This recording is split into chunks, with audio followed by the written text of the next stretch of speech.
오늘 본문 말씀 말라기는 우리 구약 성경에서 가장 마지막에 나오는 말씀입니다. 말라기는 이스라엘이 바벨론의 포로가 되었다가 페르시아의 고레스 칙령으로 귀환한 후에 하나님의 말씀을 전파했습니다. 1차, 2차, 3차 귀환으로 그동안 무너졌던 그 성전과 성벽을 건축하고 또 그리고 말씀을 개혁을 이루어내었습니다. 학사 에스라가 말씀을 이렇게 낭독하니까 모든 백성들이 회개의 눈물을 흘리면서 하나님께 예배를 잘 드리겠다고 그렇게 결단을 했습니다. 하지만 시간이 흐르자 금방 하나님을 섬기는 일에 소홀하게 됩니다. 서서히 첫 신앙도 무너져 갑니다. 무엇보다도 예배의 위기가 닥쳤습니다. 제사장부터 일반 백성에 이르기까지 모두 예배에서 실패하고 말았습니다. 하나님의 백성이 하나님께 예배드리는 것이, 이 근본적인 것이 무너지니까 결국은 그들의 모든 삶에서 부패하고 뒤틀리게 됩니다. 그들의 잘못된 예배의 가장 큰 문제점은 예배의 대상인 우리 하나님을 공경하지 않는 것에 있었습니다. 오늘 본문 말씀 6절 말씀은 이렇게 시작합니다. 아들은 아버지를 공경하고 종은 제 주인을 두려워하는 법인데 내가 너희 아버지라고 해서 너희가 나를 공경이라도 하였느냐? 내가 너희 주인이라고 해서 너희가 나를 두려워하기라도 하였느냐? 너희가 바로 내 이름을 멸시하는 자들이다. 하나님을 아버지 주인으로 모시고도 공경하지 않는다라고 말씀합니다. 세상 사람들은 자신들의 아버지를 또 자신들의 주인을 공경하고 있는데 이스라엘 백성들은 하나님을 아버지로 주님으로 인정하지도 공경하지도 않는다고 한탄하시는 거예요. 공경하지도 않으면서 한다는 말이 무엇입니까? 우리가 언제 주의 이름을 멸시하였습니까? 이렇게 말합니다. 아주 뻔뻔한 태도입니다. 언제 우리가 주의 이름을 멸시했습니까? 이것은 질문이 아니고 하나님에 대한 도전이고 냉소입니다. 말라기에서는 하나님의 이름이 매우 강조되는데요. 모든 이름은 다 그 이름 안에 자신의 인격이 내포되어 있습니다. 사람의 존재가 그 이름 안에 다 들어가 있습니다. 제 이름이 성곤인데요. 거룩한 땅입니다. 주일 새벽에 태어났고 당시에 교회 목사님도 아니고 그 당시에 이제 장로님이 시골 교회를 담임할 때인데요. 장로님께서 너는 거룩한 땅이 되어라 라고 해서 거룩할 성자에 땅곤, 성곤이라고 이름 지었어요. 제가 원래 여기 있을 사람이 아니고 이스라엘에 있어야 될 사람입니다. 네. 성곤은 제 이름이고 제 정체성이고 저의 가치고 저의 존재 자체입니다. 그런데 말라기에서는 무엇을 말씀합니까? 그 거룩한 하나님의 이름, 하나님의 지존하신 존엄성, 창조주요 왕이신 하나님의 이름을 이스라엘 제사장들 그리고 백성들이 더럽혔다는 것이에요. 하나님의 이름이 하나님의 백성에 의해서 오염되었다는 것입니다. 하나님의 인격이 모독되었습니다. 그 내용들은 어떤 것입니까? 제사를 드리는 태도와 희생 제물을 드리는 모습에서 오염되었다고 말씀합니다. 이런 것들이에요. 제단에 더러운 빵을 바치고 있습니다. 제단에는 아무렇게나 상을 차려도 된다라고 생각하고 있습니다. 제물로 눈먼 짐승이나 절뚝거리는 짐승이나 병든 것을 제물로 바칩니다. 그러면서 주께 드리는 제단은 더러워져도 돼. 이렇게까지 말하고 있다는 거예요. 12절 말씀을 한번 보실까요? 12절 말씀. 그런데 너희는 주께 차려드리는 상점은 더러워져도 괜찮아 하면서 너희들도 싫어하는 음식을 제물이라고 그 위에 바치니 너희는 지금 내 이름을 더럽히고 있다. 내 이름을 더럽히고 있다. 예배 드릴 때 제물로 더러운 빵을 바치고 있습니다. 떡 자체가 오염된 것이 아니고 떡을 가져오는 그들의 마음이 이미 더럽혀졌다고 하는 것입니다. 예배드리는 희생 제물로 눈먼 것, 저는 것, 병든 것을 드렸습니다. 어차피 죽을 것들, 버릴 것들입니다. 그래서 하나님께 바쳤다라기보다는 자신의 골칫거리를 처리했다는 것이 바른 표현일 거예요. 골라서 좋은 것을 드린 것이 아니고 골라서 나쁜 것을 처리한 것입니다. 더욱 기가 막힌 것은 그렇게 엉터리 제사를 드리면서도 투덜거렸다는 사실입니다. 13절 말씀을 한번 보실까요? 13절 말씀입니다. 만군의 여호와가 이르노라 너희가 또 말하기를 이 일이 얼마나 번거로운 거 하며 코웃음치고 훔친 물건과 저는 것, 병든 것을 가져왔느니라. 예배자로 살아가는 이 예배가 번거롭다는 것입니다. 예배 드리는 것을 코웃음 칠 정도로 여깁니다.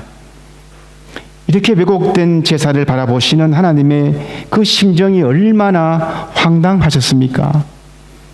드디어 결단하십니다. 이런 마음으로는 차라리 예배를 드리지 말라라고 그렇게 말씀하십니다. 10절 말씀에서 너희 가운데서라도 누가 성전 문을 닫아 걸어서 너희들이 내 제단에 헛된 불을 피우지 못하게 하면 좋겠다. 나는 너희들이 싫다. 나 만군의 주가 말한다. 너희가 바치는 제물도 이제는 나는 받지 않겠다. 마음에도 없는 잘못된 예배를 드릴 바에야 차라리 성전을 닫아서 예배를 없애는 것이 더 낫다는 것이에요. 이것은 충격적인 일입니다. 여러분, 예배를 통해서 우리가 하나님과 교제를 하고요, 예배를 통해서 하나님을 만납니다. 출애굽 때부터 성막을 통해서 시내산에서도 그 힘든 광야 생활에서도 성막을 통해서 예배드렸어요. 가나안 땅에 정착했을 때에도 성소에서 예배를 드렸고 통일왕국 솔로몬 때는 성전을 지어서 예배를 드렸습니다. 북이스라엘이 아시리아에 남유다가 바벨론의 포로가 되었어도 그곳의 디아스포라의 삶 속에서도 회당을 만들어서 예배를 드렸습니다. 남의 땅에서 식민지로 살면서도 하나님께 예배를 드렸다는 것입니다. 그것이 생명이기 때문이고 그것이 하나님을 만나는 일이기 때문입니다. 그런 백성에게 하나님께서 충격적인 발언을 하시는 거예요. 더 이상 예배를 드리지 마라. 결국 말라기를 통해서 하나님의 심판의 말씀이 선포됩니다. 오늘 본문 말씀 14절 말씀인데요, 자기 짐승떼 가운데 좋은 수컷이 있어 그것을 바치기로 맹세하고서도 흠 있는 것으로 바치며 속이는 자는 저주를 받을 것이라.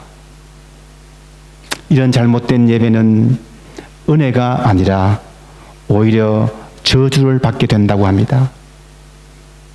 하나님의 이름을 높여야 할 하나님의 백성이 마음으로부터 하나님을 공경하지 않기 때문입니다. 그래서 더 이상 이방인들로 하여금 하나님의 이름을 높이도록 역사하실 것을 예언하십니다. 14절 마지막 하반절 말씀인데요, 나는 큰 임금이다. 나 만군의 주가 말한다. 이방 민족들까지도 내 이름을 두려워할 것이다. 이스라엘뿐만 아니라 이제는 누구든지 하나님의 이름을 찾고 부르는 자에게 주님이 되어주시겠다라고 약속하시는 거예요. 구약 이스라엘의 실패 원인이 바로 이것입니다. 예배에서 실패했습니다. 겉으로는 예배를 늘 드렸어요. 그것은 형식적인 예배였고 타성에 젖은 예배였고 정성이 없는 예배였습니다. 하나님께서 받을 수 없는 가정스러운 예배였습니다. 철저히 예배의 실패자가 되고 말았습니다. 많은 학자들이 오늘 한국 교회의 위기를 예배의 위기라고 진단합니다. 예배의 상실입니다. 예배의 참 의미를 모르고 예배를 드린다는 거예요. 그렇기 때문에 예배를 드리지만은 잘못된 예배로 참으로 생명력 있는 삶으로 살지 못하고 있다는 것입니다. 그분들이 예배의 위기라고 진단하면서 잘못된 예배를 5가지로 이렇게 진단했습니다. 첫 번째, 구원의 은혜에 감사로 응답하지 않은 예배. 둘째, 항상 무언가 받으려고만 하는 예배. 세 번째, 잘못된 태도로 드리는 예배. 네 번째, 두 마음으로 드리는 예배. 마지막 5번째로 회개치 않는 마음으로 드리는 예배. 이렇게 5가지를 꼽았습니다. 저희들은 어떻습니까? 저희들은 지금 어떻게 예배를 드리고 있습니까? 한번 스스로 점검해 보시기를 원합니다. 나는 정말 구원의 은혜에 감사로 응답하는 예배를 드리고 있는가? 나는 무언가 받으려고만 하는 예배를 드리고 있지는 않는가? 나는 잘못된 태도로 예배를 드리고 있지는 않는가? 두 마음으로 예배를 드리고 있지는 않는가? 정말 회개하는 마음으로 예배를 드리고 있는가? 예배를 말할 때에 주님께서 신령과 진정으로 라고 하는 구절을 저들에게 주었습니다. 우리가 살아가면서 많이 오염되고 있잖아요. 우리의 삶이 그렇지 않습니까? 마음이 그렇고 믿음도 그렇고요. 우리의 욕심이, 교만이, 앞일에 대한 두려움으로 인해서 우리가 늘 오염되어 있고 그 오염된 삶으로 예배에 참석합니다. 내 생각이 아니라 그럴수록 우리가 성령께 의지하며 예배를 드려야 된다는 것입니다. 하나님께서 지금 또 간절히 찾고 계십니다. 영과 진리로 예배하는 자를 찾으십니다. 아무리 우리가 예쁘게 준비하면서 예배드려도 하나님과 거리가 있게 마련입니다. 도무지 하나님 앞에서 의로운 것이라고는 하나도 없기 때문이에요. 저희들이 어떻게 언제나 같은 마음으로 올바른 예배를 똑같이 하나님께 드릴 수 있겠습니까? 인간인데요. 인간의 한계가 분명히 있습니다. 마음 상태도 그렇고 환경도 그렇고 장소적인 인간적인 나약함으로 의지가 약해서 그렇습니다. 그래서 저희들은 오직 예수 그리스도의 보혈의 공로 외에는 답이 없다는 거예요. 십자가를 의지하지 않고는 하나님 앞에 나갈 수 없기 때문입니다. 온전히 성령을 의지하고 예수 그리스도의 십자가를 통해서 하나님께 예배드리는 것이 바른 예배의 모습입니다. 그러면 어떻습니까? 찬양의 은혜를 받기 시작합니다. 찬양의 가사가 나의 신앙의 고비 됩니다. 말씀이 나에게 다가옵니다. 어떤 집사님은 예배드리기 전에 경배와 찬양을 통해서 은혜 받는다고 그래요. 그 찬양의 가사를 생각하면 눈물이 돈다고 그럽니다. 찬양의 가사와 리듬을 통해서 성령께서 그 집사님의 마음을 감동을 주신 거예요. 어떤 집사님은 예배 시간에 대표 기도를 통해서 은혜 받는다고 합니다. 그 기도를 들으면서 확신과 위로와 감사가 생기고 성령께서 나와 함께 하심을 확신했습니다. 어떤 분은 목회자의 설교를 들으면서 깨달음이 오고 위로를 받고 용기가 생기고 말씀 앞에서 결단을 한다고 합니다. 기도의 인도자가 잘한 것도 찬양팀이 잘한 것도 목사님이 잘한 것도 아니에요. 모두 성령께서 역사하신 것입니다. 그래서 예배는 성령께서 이끌어 가시고 있는 겁니다. 성령께서 이끌어 가시는 예배에 정성을 담고 마음을 담아서 예배드리기를 원합니다. 그동안 헌신 예배를 저들이 드렸습니다. 올해 처음으로 이렇게 베드로 선교회부터 오늘 마지막 바울 선교회까지 이게 타이틀을 걸고 그리고 함께 선교회원끼리 기도하면서 준비하면서 몸과 마음을 바쳐서 예배드렸습니다. 하나님께서 다 아실 것입니다. 잘 하셨습니다. 여러분이 직접 준비하신 기도문, 예배 인도, 그리고 안내, 특송, 봉헌 이런 섬김이 평생 여러분들이 예배를 다시 한번 생각하는 귀한 경험이 되시기를 바랍니다. 요즘 챗 GPT가 우리 생활의 여러 분야에 사용되고 있지 않습니까? 마치 사람과 이야기하는 것 같은 경험을 주는 인공지능 AI 챗봇입니다. 방대한 자료를 심층학습을 통해서 자료 안에 있는 그런 논리를 찾아내어서 조합해서 아주 그럴듯한 문장을 구성해내는 능력을 갖추고 있는데요. 이 챗 로봇이 요즘 못하는 게 없답니다. 대학의 학과 시험에서 우수한 성적을 받았고요. 의사, 변호사 시험도 가뿐히 통과를 했고, 의회에 제출할 법안도 만들고, 법원의 판결문도 작성하고, 그럴듯한 언론 기사도 작성한다고 그래요. 이제는요, 논문도 쓰고, 영화 시나리오도 쓰고, 소설도 쓰고, 설교도 만들어냅니다. 더 은혜스러운 설교를 만들어내요. 그런데 챗 GPT에는 치명적인 결함들이 몇 가지 있다고 그래요. 너무 챗 GPT에 의존하면 얄팍한 이해력만 많이 생긴다고 그래요. 깊은 이해력이 줄어듭니다. 논리력이 부족해집니다. 생각하지 않고 필요한 정보만 얻게 되고요. 그래서 나중에는 정신과 신체의 기초 체력을 약화시킨다고 그렇게 전문가들은 조언하고 있습니다. 계산기를 이용해서 계산을 하면 계산 시간은 줄지만은 무엇이 문제가 됩니까? 기초 계산 능력이 떨어져요. 옛날에는요, 핸드폰이 아니고 전화번호 다이얼 이거 최소한 10개는 암송했어요. 암송? 외웠어요. 그죠? 집에 누구 친척, 집 아버지, 엄마, 뭐 가까운 다 전화번호는 한 10개는 외웠어요. 지금 혹시 여러분 옆에 있는 분, 뭐 가족 핸드폰 하나 암기하는 게 있습니까? 0915 뭐 다가 그죠? 그 쉽지 않습니다. 스마트폰이 없으면 아무 일도 못하는 그저 기계맹이 되고 말아요. 기계맹. 당연한 말이지만은 손발이 움직여야 신체적으로 정신적으로 건강한 것입니다. 학생이 챗 GPT 도움을 받아서 단답으로 정답을 찾는 것도 중요하지만은 책장을 넘기고 책을 찾고 확인하고 하는 것은 다른 가치를 우리가 얻는 것이에요.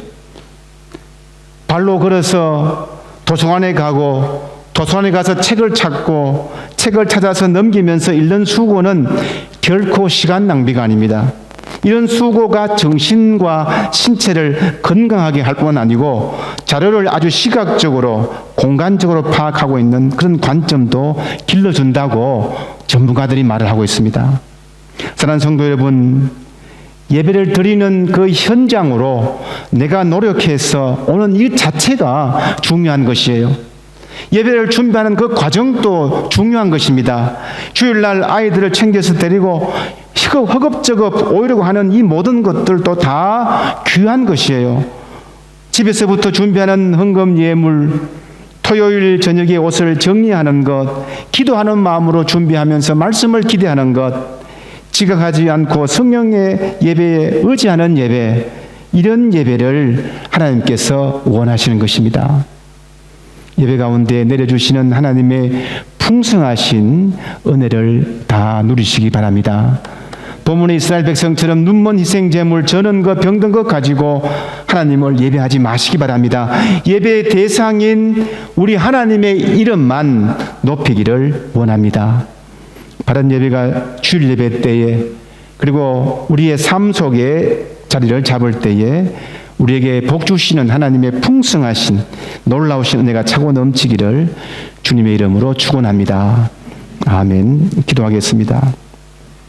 사랑이 많으신 하나님 아버지, 오늘 말씀을 통해서 저희들이 예배를 잘 드리지만 다시 한번 우리 예배를 뒤돌아볼 수 있는 시간을 허락해 주셔서 감사함을 드리옵나이다. 신령과 진정으로 우리의 마음과 뜻을 다하여 오직 하나님을 바라보며 드리는 예배를 통해서 우리의 삶이 예배의 현장이 될 때에 그 현장을 책임지시는 하나님의 은혜가 우리의 삶의 가정의 직장에 자녀들의 삶에 차고 넘칠 수 있도록 인도해 주시옵소서. 예수님의 이름으로 기도드리옵나이다. 아멘.